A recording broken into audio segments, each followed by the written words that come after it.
ভারতের সামরিক গোয়েন্দা সংস্থা র বাংলাদেশের সরকারি দলের অঙ্গ সংগঠনের ১০০ ক্যাডারকে কঠোর গোপনীয়তার সঙ্গে কমান্ডো প্রশিক্ষণ দিয়েছে। উদ্দেশ্য ২০১৩ সালের মধ্যে দেশের কিছু রাজনীতিবিদ, মিডিয়া ব্যক্তিত্ব এবং নাগরিক সমাজের প্রতিনিধিদের হত্যা এবং গুম করা। গত ২৩ এপ্রিল শ্রীলঙ্কার প্রভাবশালী গণমাধ্যম Sri Lanka guardian Bengal Tigers in cage শিরোনামে সংবাদটি প্রকাশিত হয়। এমন সংবাদে উদ্বিগ্ন বাংলাদেশের নিরাপত্তা বিশ্লেষকরা। হতেই পারে উপমহাদেশে আইএসআই বলেন, ভারতের র বলেন, এদের যে ট্রেনিং, এরা সবাই আমেরিকার থেকে ট্রেনিং প্রাপ্ত, এরা সবাই ব্রিটিশ থেকে ট্রেনিং প্রাপ্ত। শ্রীলঙ্কা গার্ডিয়ানের অনলাইন সংস্করণে বেঙ্গল টাইগার্স ইন কেজ শিরোনামে সংবাদটি প্রকাশিত হয়। এমন সংবাদে উদ্বিগ্ন বাংলাদেশের নিরাপত্তা বিশ্লেষকরা।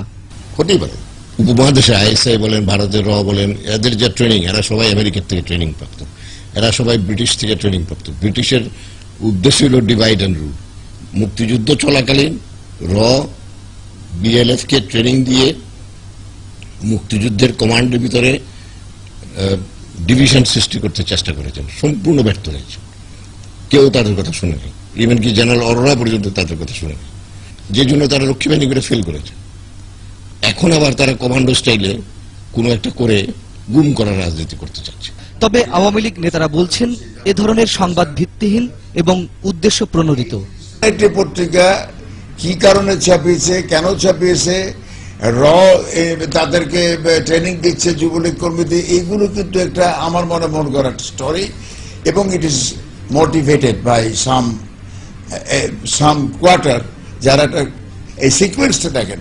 এই ঘটনার পরপর কিন্তু এই যে এসছে, এই যে আপনার ইলিয়াস আলীর উত্থান বলি আর গুম বলি, যে ভাই বলে, অপহরণ বলি।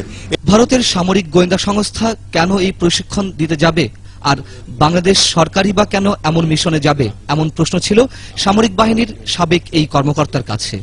হতে পারে এই জন্য যে পাল্টাপাল্টি রাজনীতি করতে গিয়ে বুদ্ধি চর্চা একদম লোপ পাচ্ছে। এটা হলো দুঃখজনক।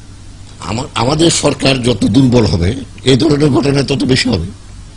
আমরা যদি আমাদের নীতি নির্ধারণে আমরা যদি পরনির্ভরশীল হয়ে পড়ি, বা আমরা যদি আন্তর্জাতিক পর্যায়ে নিজের কাছে নিজেকে ছোট মনে করি, তখন আমরা বন্ধুর জায়গায় খবরদারি লোক পাব।